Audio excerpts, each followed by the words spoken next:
To everyone watching this video, thank you. I am Mr. Ish. We're looking here at a video with two questions, SAT style or SAT type problems. They're not exact SAT style, but they mirror the type of SAT questions you might see. Let's look at this first question. A square with a diagonal 1 has inscribed circle within it.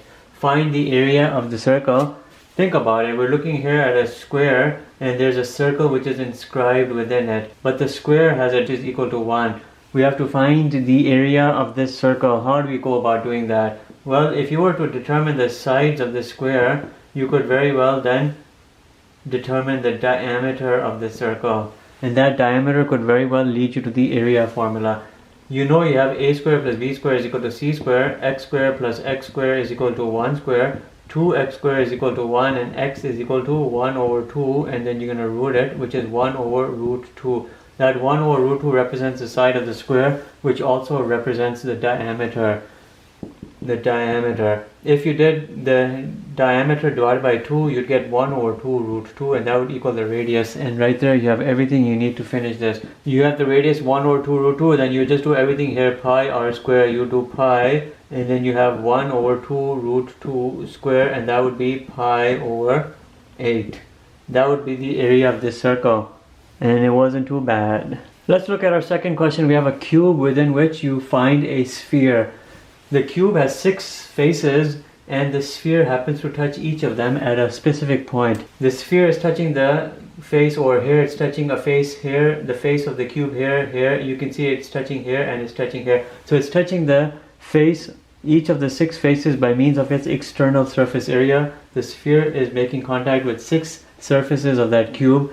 If the sphere has a radius r over 2, we have to find the volume of that cube. And how would you go about doing that? Think about it. If you were to take a cross-section slice, if you were to just take this and you would cut across. When you cut across, you have a little 2-dimensional representation which would look exactly like this. No different than that. A cross-sectional slice, you're cutting it all the way down. And then you would see that this sphere is now, in terms of a cross-sectional slice, a circle. The cube, in terms of a cross-sectional slice, is a square. The circle now would have a radius r over 2. If you were to just double it, r over 2, you would have here a total diameter here of an r. The r would represent the side of the square, but then the square would be, in terms of the cube, having a dimension of r on all sides.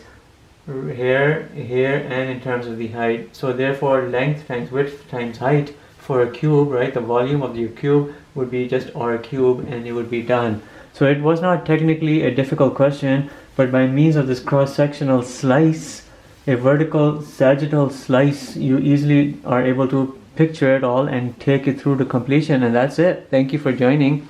Have a good day. Bye.